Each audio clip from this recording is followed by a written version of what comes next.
Assalamualaikum warahmatullahi wabarakatuh. Semoga adik-adik sekalian tetap dalam keadaan sehat selalu dan tetap semangat belajar dari rumah. Kali ini Bapak akan menyampaikan materi tentang gelombang bunyi dan gelombang cahaya. Pada pertemuan pertama ini kita akan bahas tentang gelombang bunyi dulu ya. Kita akan mulai dari konsep-konsep dasarnya, dan sebelumnya kita lihat dulu tujuan pembelajaran. Setelah mengikuti pembelajaran, siswa diharapkan mampu: satu, mengidentifikasi karakteristik gelombang bunyi. Yang kedua, mengidentifikasi besaran yang mempengaruhi kecepatan gelombang bunyi dalam zat padat, cair, dan gas. Yang ketiga, mendeskripsikan gejala gelombang bunyi. Yang keempat, menerapkan efek Doppler dalam berbagai keadaan. Kelima, menentukan perbandingan berbagai frekuensi sumber bunyi. Keenam, menentukan intensitas dan taraf intensitas dari sumber bunyi. Dan yang terakhir adalah mendeskripsikan penerapan dari gelombang bunyi pada iptek. Nah, baik, kita akan awali. Yang pertama itu adalah karakteristik gelombang bunyi. Gelombang bunyi adalah gelombang mekanik, yaitu gelombang yang di dalam perambatannya memerlukan medium perantara. Ini sudah kita bahas pada saat belajar tentang gelombang mekanik. Nah, di udara, laju bunyi bertambah terhadap temperatur. Inilah salah satu cirinya. Pada suhu 20 derajat Celcius, besarannya biasanya adalah 343 meter per sekon. Gelombang bunyi juga termasuk gelombang longitudinal, yakni gelombang yang terjadi berupa rapatan dan regangan. Medium perantara gelombang bunyi dalam hal ini bisa berupa gas, cair, atau padat. Nanti kita akan bahas di belakang.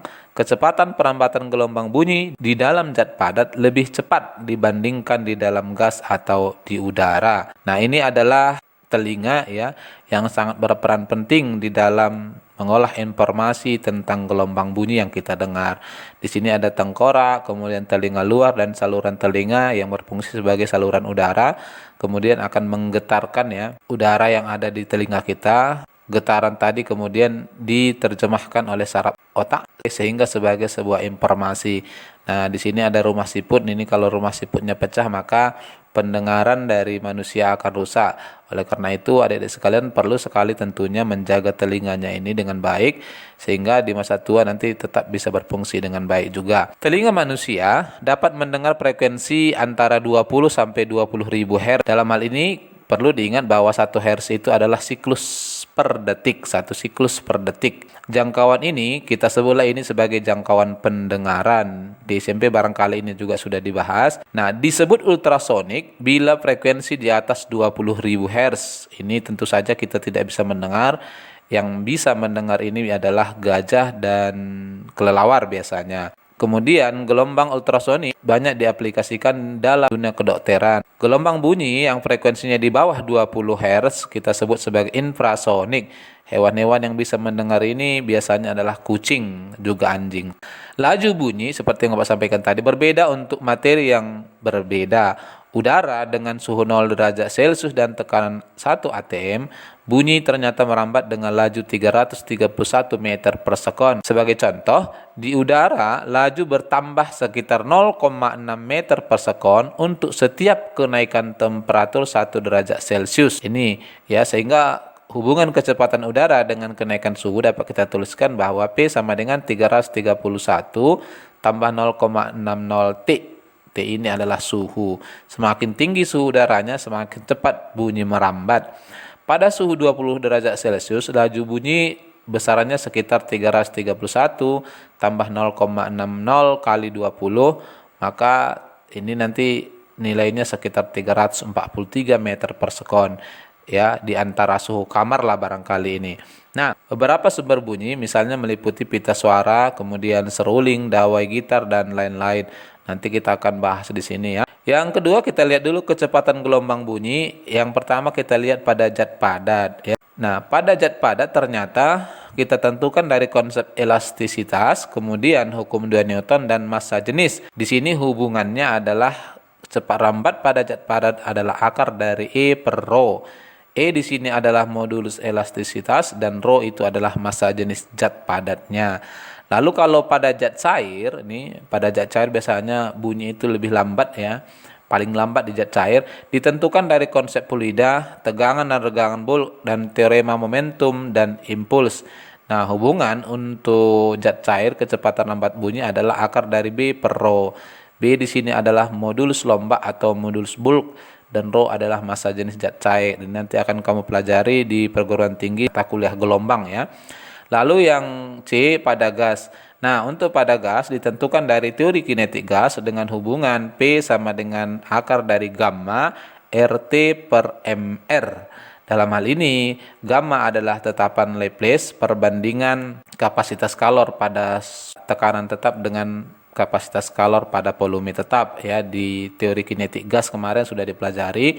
Lalu R adalah tetapan gas umum, T suhu satuan Kelvin, dan MR adalah massa molekul relatif gas. Inilah cara menentukan kecepatan lambat bunyi di berbagai zat.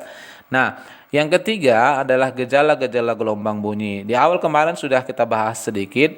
Secara umum, gejala-gejala gelombang bunyi sama dengan gejala gelombang secara umumnya. Bunyi itu bisa dipantulkan, memantul ya. Ini banyak kamu dengar dalam kehidupan sehari-hari. Juga bisa mengalami pembiasan atau refleksi. Ini biasanya untuk medium yang memiliki kerapatan yang berbeda. Sering sekali ini di udara terbuka, kadang kita mendengar suara bisikan itu karena adanya pembiasan bunyi ya. Lalu ada perpaduan atau interferensi, bunyi juga bisa digabungkan sehingga menghasilkan suara yang lebih besar.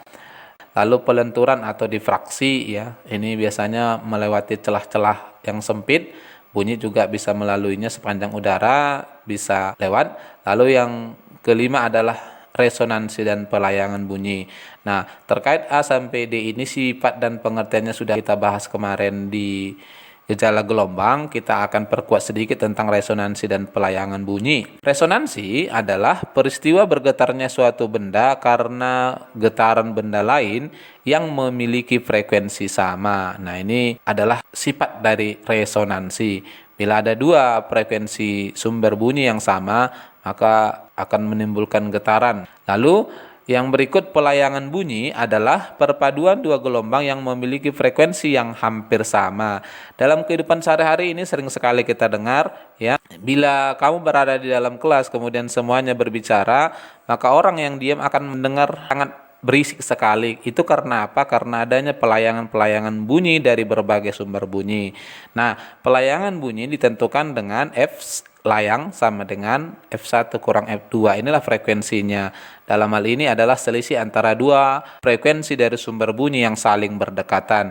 Jadi intinya di sini pelayangan terjadi bila ada dua sumber bunyi yang frekuensinya hampir sama. Nih. Lalu yang keempat yang menjadi bahasan kita adalah efek Doppler. Jika kita berdiri di pinggir jalan, kemudian melintas sebuah truk pemadam kebakaran dengan sirine yang berbunyi, kita akan mendengar frekuensi sirine yang relatif tinggi dari frekuensi sirine yang sebenarnya. Sebaliknya, frekuensi sirine akan terdengar lebih rendah ketika truk pemadam kebakaran bergerak menjauhi kita. Nah, peristiwa ini yang kemudian akan kita nyatakan sebagai efek Doppler. Dalam hal ini, peristiwa naik turunnya frekuensi bunyi yang didengar pendengar karena perubahan posisi pengamat atau sumber bunyi disebut efek Doppler. Ini banyak nanti kita akan bahas. Jika pengamat mendekati sumber, ketinggian nada lebih tinggi, dan jika pengamat menjauhi sumber, ketinggian nada lebih rendah. Secara kuantitatif, perubahan frekuensi sedikit berbeda dari kasus sumber yang bergerak ya. Ini akan kita lihat lebih jauh. Dengan sumber bunyi diam dan pengamat bergerak, jarak antara puncak gelombang, panjang gelombang tidak berubah. Perubahan frekuensi gelombang bunyi bergantung kepada sumber bunyi atau pengamat yang bergerak relatif terhadap medium. Jadi nilai frekuensi yang kita dengar berbeda dengan frekuensi dari sumber diakibatkan dari pergerakan sumber bunyi maupun pergerakan pengamat sendiri. Ini misalnya adalah mobil ambulans tadi. Ini ada dua pengamat, satu sebelah kiri, satu sebelah kanan. Nah, ketika ketiga benda ini dalam posisi diam, maka frekuensi yang berasal dari mobil ambulans sama dengan frekuensi yang didengar. Namun, bila mobil ambulans yang bergerak, maka yang pengamat yang berada di sebelah kiri akan mendengar frekuensi yang lebih kecil dari frekuensi sumber, dan pengamat yang didekati oleh mobil ambulan akan mendengar frekuensi yang lebih tinggi dari sumber. Jadi fenomena inilah yang kemudian kita nyatakan sebagai efek Doppler. Dalam hal ini perubahan posisi pengamat dan sumber bunyi dapat kita bedakan ya. Ada 4 ini. Yang pertama, pengamat diam dan sumber bunyi bergerak mendekati atau menjauhi. Ini adalah peristiwa yang pertama. Lalu pengamat bergerak mendekati atau menjauhi sementara sumber bunyi diam. Nah, nilai frekuensinya juga berubah. Berikut pengamat dan sumber bunyi sama-sama mendekati. Nah, ini nanti akan lebih besar kita dengar. Dan yang terakhir adalah pengamat dan sumber bunyi sama-sama menjauhi. Ini pasti lebih kecil.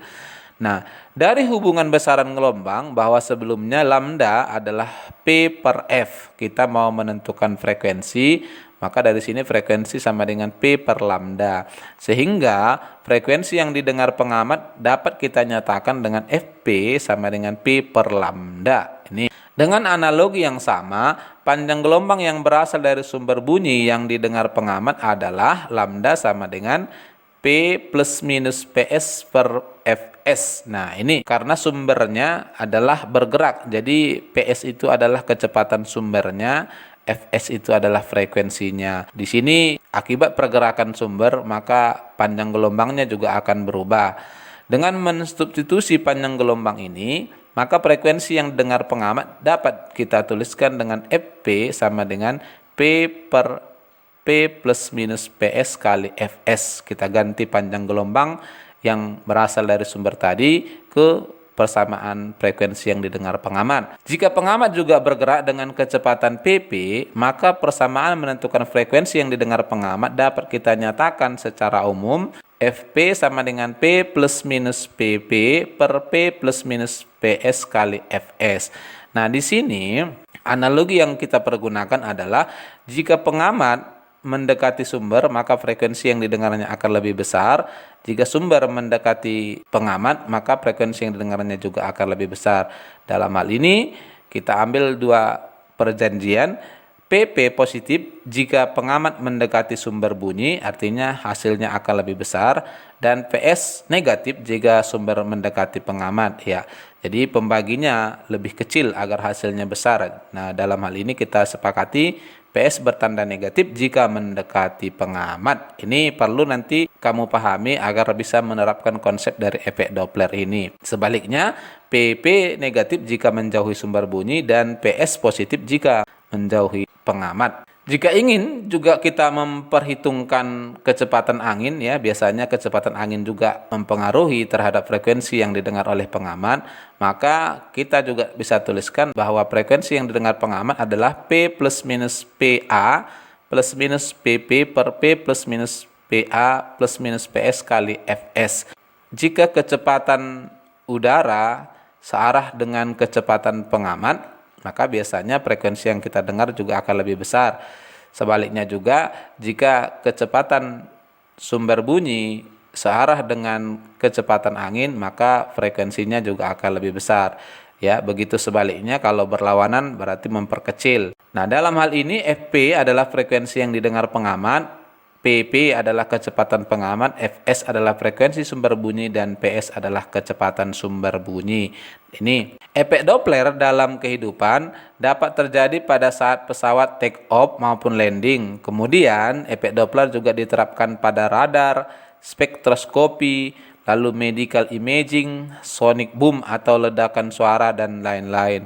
Ya, jadi ditingkatkan dengan berbagai perubahan besaran tadi. Contoh soal ini, mobil polisi yang sedang berpatroli dengan kecepatan 20 meter per sekon berpapasan dengan mobil ambulans yang bergerak dengan kecepatan 15 meter per sekon dan membunyikan sirine dengan frekuensi 650 Hz.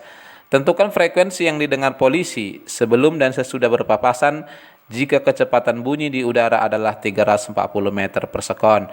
Baik, kita jawab. Dari sini diketahui pendengarannya adalah polisi ya, yang berada di mobil polisi pastinya. Kecepatannya 20 meter per sekon, lalu kecepatan sumbernya 15 meter per sekon, frekuensi sumbernya adalah 650 Hz, dan kecepatan udara adalah 340 meter per sekon. Lalu ditanya A, frekuensi yang didengar pendengar sebelum berpapasan, lalu B, frekuensi yang didengar sesudah berpapasan.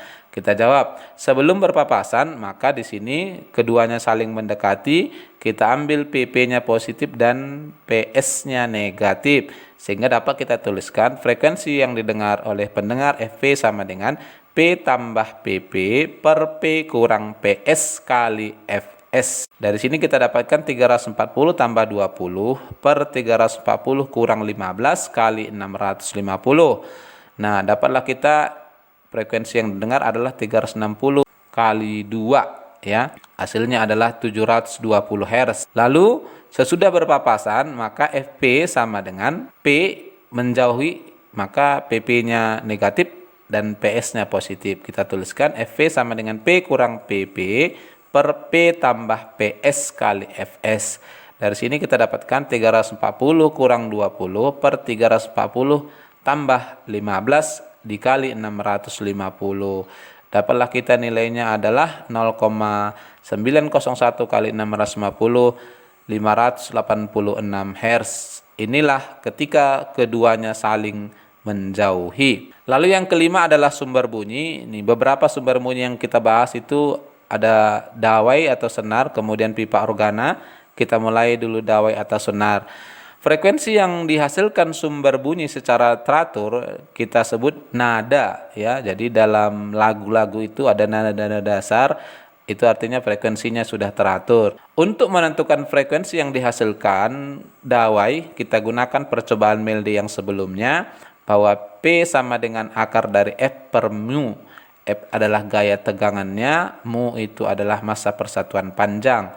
Ini misalnya adalah sebuah senar atau dawai, kemudian kita getarkan, maka ada dua jenis gelombang di sini. Yang pertama gambarnya adalah setengah gelombang, yang kedua membentuk satu gelombang. Kita akan bahas yang pertama. Gambar pertama ini kita sebut sebagai frekuensi nada dasar F0 atau kita sebut juga istilah lain adalah harmonik pertama. Perhatikan gambar. Dari gambar ini terbentuk L itu panjang senarnya adalah setengah lambda 0 atau setengah panjang gelombang dasar.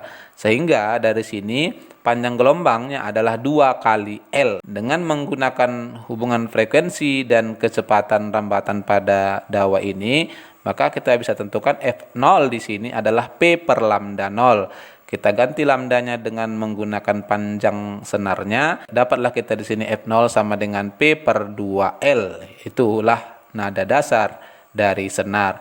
Lalu dari frekuensi nada atas pertama, perhatikan gambar. Di gambar kedua terbentuk satu gelombang. Dari gambar tampak bahwa L sama dengan lambda 1, sehingga lambda 1 sama dengan L. Frekuensi nada dasarnya kita sebut F1 adalah P per lambda 1.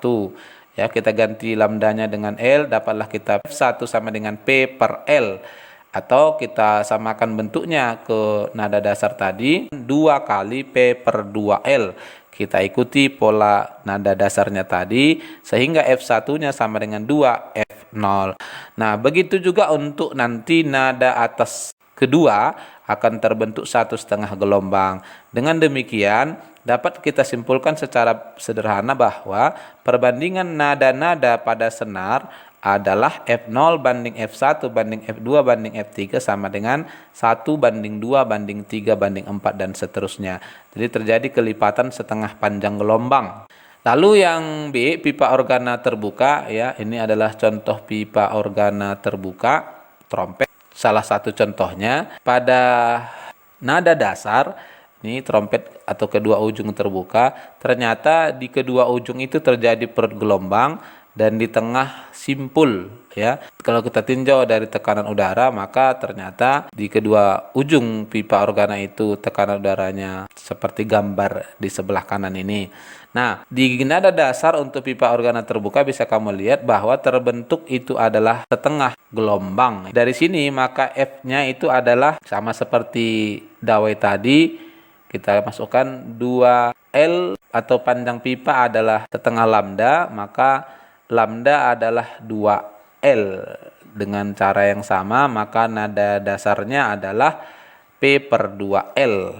Lalu untuk nada atas pertama ini pipa organanya ternyata di sini kalau kamu perhatikan ini adalah satu gelombang ya, sehingga dalam hal ini lambda sama dengan L, maka F nada atas 1 adalah P per L. Kita ikuti pola nada dasarnya tadi, dapat juga kita tuliskan 2 kali P per 2L atau 2F0. Ini sama dengan senar atau dawai untuk pipa organa terbuka. Lalu untuk nada atas kedua terbentuk ini adalah 1,5 gelombang, sehingga L ini adalah 3 per 2 lambda 3. Dari sini F sama dengan 3P per 2L atau 3F0. Sehingga dengan demikian dapat disimpulkan bahwa perbandingan nada-nada pada pipa organa terbuka adalah F0 banding F1 banding F2 banding F3 dan seterusnya adalah 1 banding 2 banding 3 banding 4. Ya, sama dengan senar tadi. Lalu untuk pipa organa tertutup ini pada nada dasarnya ternyata sepanjang ini contohnya adalah seruling ya. Pipa ini hanya terbentuk seperempat gelombang, dengan ujung yang terbuka itu perut dan ujung yang tertutup adalah simpul. Dari sini maka L adalah seperempat lambda, sehingga F0 atau nada dasarnya adalah P per 4L. Lalu untuk nada atas pertama nih, kalau kita perhatikan maka di sepanjang pipa itu terbentuk 3 per 4 lambda, artinya L di situ adalah 3 per 4 lambda, sehingga F adalah 3P per 4L, atau nada atas pertama adalah 3 kali nada dasarnya. Lalu untuk yang berikut, harmoni nada atas kedua terbentuk 5 per 4 lambda ya, sehingga dari sini L sama dengan 5 per 4 lambda, F sama dengan 5P per 4L atau 5F0 di gambar ini. Dengan demikian dapat disimpulkan bahwa perbandingan nada-nada pada pipa organa tertutup, F0 sebagai nada dasar, F1 sebagai nada atas 1, F2 sebagai nada atas 2, dan F3 sebagai nada atas 3 adalah 1 banding 3 banding 5 banding 7. Nah, lalu yang keenam adalah intensitas bunyi. Ketinggian bunyi berhubungan dengan besaran fisika yang dapat diukur, yaitu intensitas gelombang. Intensitas didefinisikan sebagai energi yang dibawa sebuah gelombang per satuan waktu melalui satuan luas. Karena energi per satuan waktu ya sering kita sebut sebagai daya, maka intensitas mempunyai satuan daya per satuan luas. Kita pergunakan watt per meter kuadrat. Telinga manusia pada dasarnya dapat mendeteksi bunyi dengan intensitas yang paling rendah, yakni 10 pangkat minus 12 watt per meter kuadrat. Ini kita akan sering sebut sebagai intensitas ambang pendengaran, dan paling tingginya hanya 1 watt per meter kuadrat.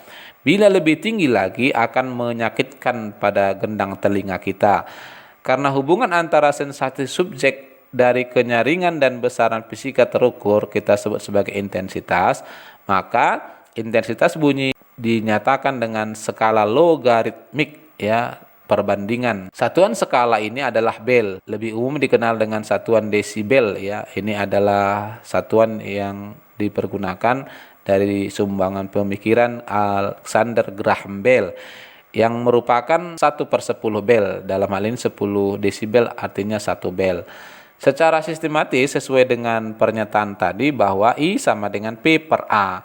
Nah, A di sini adalah luas permukaan bola. Karena bunyi itu kalau kita sebagai sumbernya akan merambat ke segala arah, ke depan, ke belakang, ke atas, ke bawah. Sehingga kita akan ambil luas permukaan bola. Daya bunyi di semua tempat sama, namun intensitasnya berkurang seiring bertambahnya jarak. Jadi di sini yang berubah adalah intensitasnya, dayanya tetap. Hubungan intensitas dengan jarak pada dua tempat dapat kita tuliskan dengan menggunakan persamaan daya yang sama ya.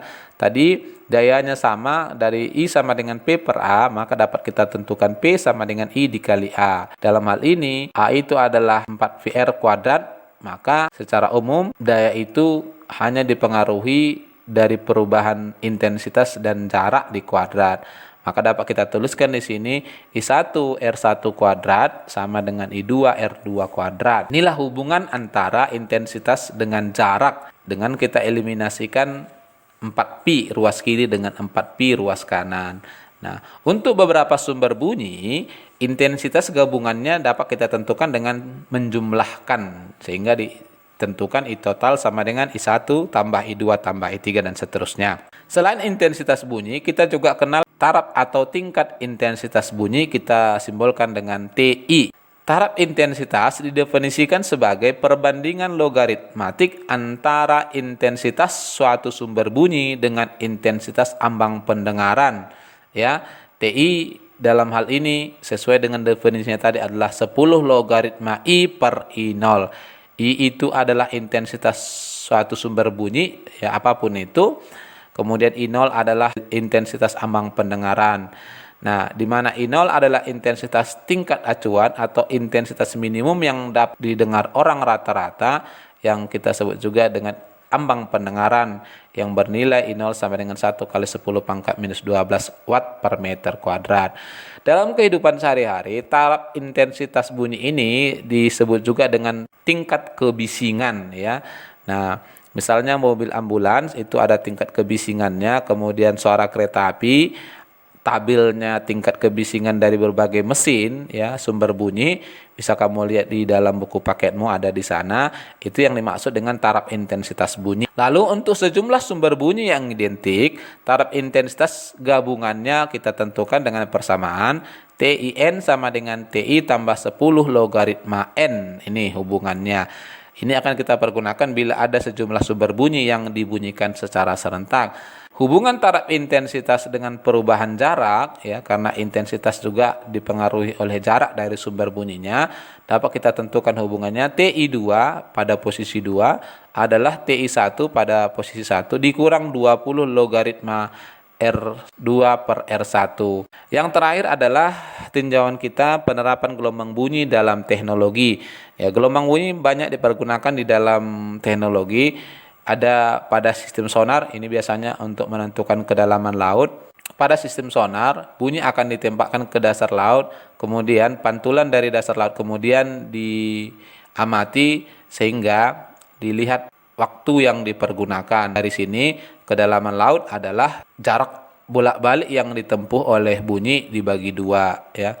Lalu pada bidang kedokteran, ini kita kenal istilah USG, ultrasonografi, berarti grafik suara ultrasonik, yakni memantau perkembangan janin. Ini tidak bisa kita lihat dan kita dengar.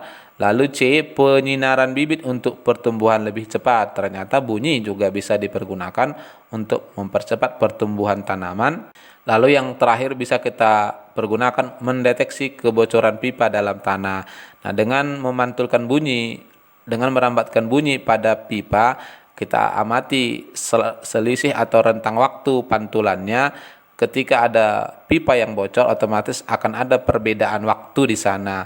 Nah, di lokasi yang ada perbedaan waktu pantulannya itulah kita simpulkan sebagai kebocoran pipanya.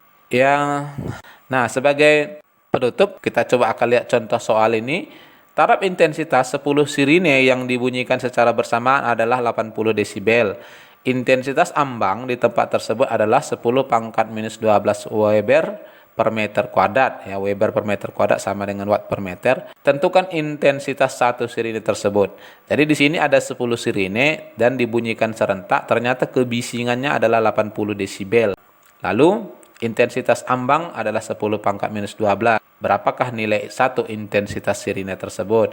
Kita jawab. Diketahui TIN sama dengan 10 desibel dengan N adalah 10, lalu intensitas ambangnya adalah 1 kali 10 pangkat minus 12 watt per meter kuadrat atau Weber per meter kuadrat. Ditanya adalah intensitas satu bunyi. Kita jawab TIN, kita pergunakan hubungan persamaan satu taraf intensitas dengan sejumlah sumber bunyi. TIN sama dengan TI1 tambah 10 logaritma N. TIN-nya tadi 80 sama dengan TI1 tambah 10 logaritma N-nya adalah 10. Dapatlah kita di sini bahwa TI1 adalah 80 kurang 10. Ternyata nilainya adalah 70 desibel. Nah, kemudian dengan menggunakan hubungan taraf intensitas dengan intensitas, tadi kita dapatkan TI sama dengan 10 logaritma I per I0. Ya, kita masukkan nilainya 70 sama dengan 10 logaritma I per I0. Lalu ruas kiri, ruas kanan kita bagi 10. 7 sama dengan logaritma I per I0.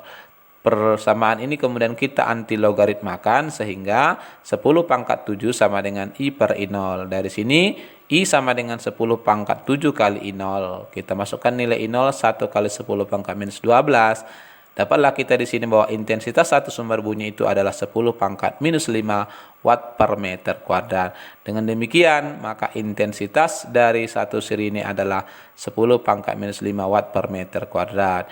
Ya, barangkali untuk gelombang bunyi sampai di sini dulu. Kamu bisa perkuat konsep-konsepnya ini dengan mengerjakan soal-soal evaluasi yang ada di buku paketmu. Assalamualaikum warahmatullahi wabarakatuh.